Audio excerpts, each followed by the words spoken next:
ให้อายนี่ออกไปพบกันมองเก่าจำได้บ่น้องบ่อนเคยนั่งสองเฮา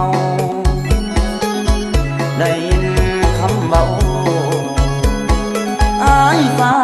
ออกไปหาเมื่อได้มาเห็นหัวใจอายเกือบขาดบ่แม่นตาฟ้าน้องนั่นควงไผมายับไปไกลๆจึงได้เห็นกับตาแฟนเฮานั้นนาพา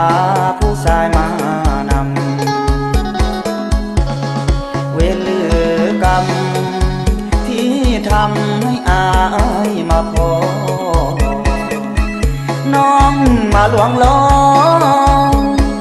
หลอกให้อายเจ็บซ้ำเครียดอายอีหยังน้องนางจึงได้แกล้งทำน้องมาแนะนำว่าเขานั้นเป็นแฟนน้องเสียใจเด้อเสียใจที่น้องมาแกล้งเสียใจแห้ง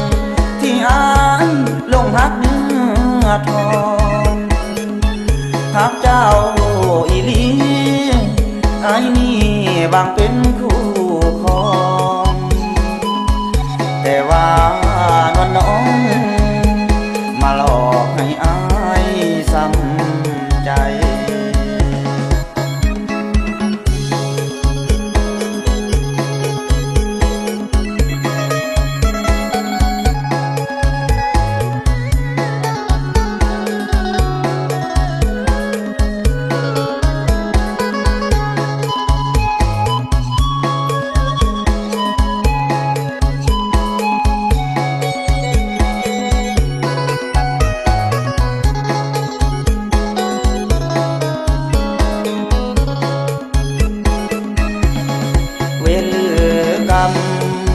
ที่ทำให้อา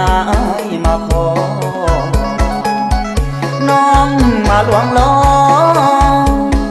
หลอกให้อายเจ็บซ้ำเครียดอายอีหยังน้องนางจึงได้แกล้งทำน้องมาแนะนำว่าเขานั้นเป็นแฟนน้องเสียใจเด้อเสียใจที่น้องมาแกล้งเสียใจแห้งที่อายลงหักเนื้อทองหักเจ้าอีหลีอายนี่บางเป็นคู่